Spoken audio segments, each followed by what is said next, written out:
to me, creating an experience is more coming from the perspective of asking a question. So I some people would describe what I do as performance art or performative, but I see performance as standing in front of a crowd, like saying a thing, a statement, and expecting everybody to hear it, understand it, and agree with it. And that's not at all what I'm interested in. I'm interested in like more experimental type things. Like, let's start with a spark and see what happens from there. Like, see what the reaction is. I'm way more interested in all the various different answers people could come up with to a question than getting them to believe the same thing I believe. So if you are creating a shared cultural experience where all these different perspectives are shift, he says, I did that sex, drug, rock and roll, baby, and I'm all about spirituality and connection, and he's called me an angel. That's something about me. And at the end of my shift, and again, he had just come back with like a tube down his chest. So but we watched the sunrise together. And we were standing for like 25 minutes walking around. And this guy has something sticking out of his thing, and physical pain wise, like, wow. But he wouldn't get up before. And I was literally using like the exhale, like, okay, like I got all the tubes that were cool, like, now exhale, because then a lot of them will just hold on to the pain, right? This is that part where I say sometimes, like, is it okay to stay in the pain? Is it not okay? And this time, it's not okay. So you let that go. And so you breathe it out, just having your breath. If time is a shape and all of time exists simultaneously, and whether we come back or not, whatever it is, that's not our perception as a human being. Our perception is a linear experience of time. Only potentially shifted through psychedelics or meditation or being in our memory, or we don't really fully get to comprehend the fact that time from a scientific perspective is a shape, just like the first 3 dimensions that we get to experience. So bringing together our very real observations of being alive, where time moves this way and growth is this linear forward pattern. How do we rectify the fact that that isn't actually the case? And it's just what we're seeing. It's just what we're seeing. It's just what we're experiencing. Well, maybe not just. It is what we're experiencing. And that's not exactly like the changing way, at least the lasting change way. It's about a gentle attitude, like just piercing into it. I recently dealt with this and it really worked. You don't have to dive in and face your fears and be really scared and get through it. It's not about that. It's like really a gentle approach. And by permitting what's here is also permitting the resistance that's there. Like, yes. Right? Keep going then. Yes. I mean, that awareness has been a big shift for me. Exactly. Resisting resistance doesn't work. Who would have thought? Exactly. Like, so again, when I first started this practice, I'm like, feel into it.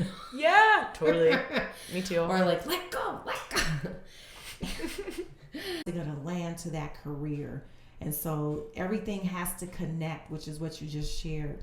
And it's an awesome connection. It's called this path, this life, this journey that we're on, that it's going to connect if we allow it to connect. And so we just have to be open to connect, open on this journey, like how you and I, we just met and it's like, here we are. But it's a connection. It was a timely connection.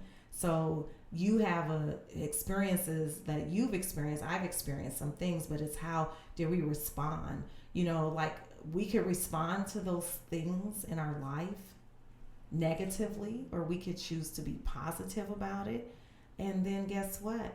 If we choose to take the positive road, then guess what? Happiness, happiness comes inside and it just exudes outward. And we're So I thought, what if you just stripped away the label of meditation and called it silence? Because that would point directly to what people are unwilling to face and are doing whatever they can to avoid, and ask questions to understand the really particulars around, do you do mantras? Are you breath work? Like what is your method? Yeah. And that distracts. What's the right method? Right. And that just distracts from, hey, just learn to chill out and just be okay here and now. And so that's when I started reinforcing this notion that it's sitting in silence. It's just, that's all it is. So my goal is to inspire people to think about silence as a form of mental hygiene, because we take showers, we brush our teeth, but what do we do for our minds? And I genuinely see a sign with 3 dominoes. Each part of the earth has a different thing to do. And if we did our parts, we could work together as one body. That's what we should do. And we should then be a healthy body and make sure all the parts are doing well, because as we know, I mean, if your little toe hurts, your whole body hurts. And that's how we should feel in the earth. And we should use like computers and all this stuff to make sure all our people are doing well. Everyone should do well. You know, either you have something to give or you need something, and someone needs to give it to you, because we all have that need to give, whether to be talked to or, you know, people shouldn't have to feel they have to run out and make money to try to keep up with, you know, this ever expanding, you know, disparity, you know, in income. And we'll never catch up. It's absurd. The whole thing is completely absurd. You could compare it a bit like people always say the Canadians are so kind. Mm-hmm. The Finns are a little bit like the Canadians. They are just very themselves, down to earth. That's why I love Finland. I mean, I was born in Germany. That's my born home country, and Finland is like, I'm Finnish at heart. Finland is my emotional chosen home country. But I also still love Germany, nothing against Germany. But the Finns are very much themselves. They dare to be themselves, and I love that. That's why I always felt home there. I wonder what it is that is, like, how that becomes a cultural norm. I think Finland was suppressed for a long time. Finland gained its independence about 102 years ago. On December 6th is Finnish Independence Day, and that's going to be 102nd anniversary of Finland's Independence Day. And when they're first suppressed by Sweden, and then by Russia. And I think that's maybe this need of finally being yourself, being able to be yourself. There's curiosity everywhere. Yeah, what is that word even, like, how would you define curiosity? Yeah. Something that sparks your interest and wanting to know. And because a lot of people are curious, but they don't do anything about it. Ooh, so you know that's what I mean? Cool to put. Yeah, so building in some action into the definition of the word. Like, it's more than just that feeling of like, ooh, maybe I'll look into that. It's actually exploring it in some capacity. Yeah, because I think because otherwise it's just a thought. Yeah, some people are like, oh, I wonder how that refrigerator may work, but then they won't do anything about it. But then another person will be like, I'm gonna go watch a YouTube video on how my fridge works. And then some people might even get hands-on and just take it apart themselves. So I think there's different levels of curiosity, whether it's just a thought or an action. I think I'm more of the kind of person who does the action, as you can see with all the stuff I've done. Yeah. It's basically just like at the beginning, probably because you're trying to just delude yourself into starting a business or taking risks or whatever. So you have to almost convince yourself that you know a lot, even when you don't know shit.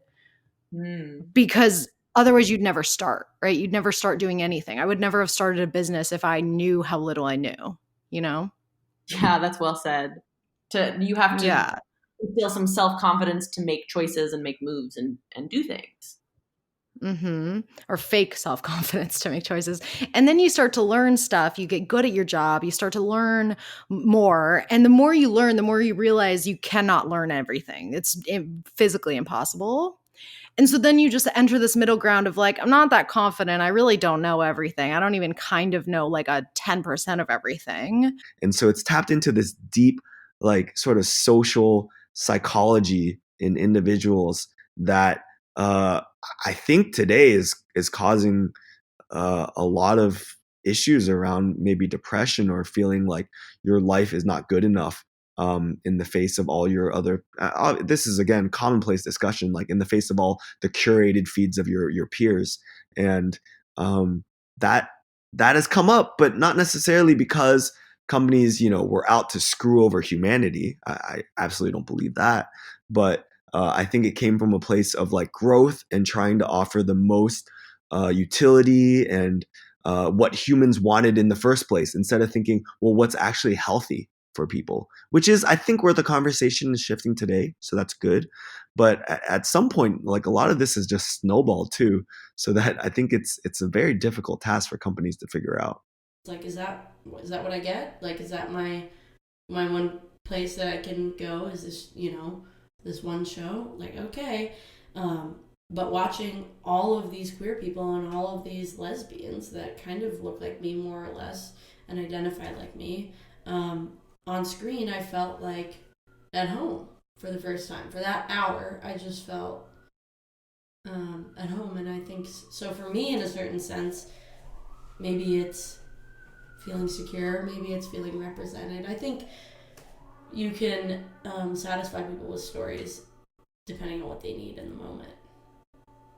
And what you might get out of a story in one moment might be totally different than what you might get out of it another. Like, have you ever watched a movie the second or third time around and been like, whoa, I totally needed this story in a different way today, and it hit home in a different way. And that's the freaking cool part, I think. You're you, but I've seen 1,000 yous, and I know how 1,000 yous, how it's going to end up. So I've seen this 1,000 times. So it's not that I'm minimizing your particular feeling. I just know it's bigger in your head than you need it to be, because I've seen 1,000 times. So therefore, I can't, on one end, you can't assume or be like, just do it, it's no big deal. You understand that it's not a big deal, but but the job is like, as a teacher, I have to get you to a place where it's like, listen, I wouldn't suggest this unless I knew you could do it. Plus, there's like safety mechanisms called spotters, there that are also going to help you.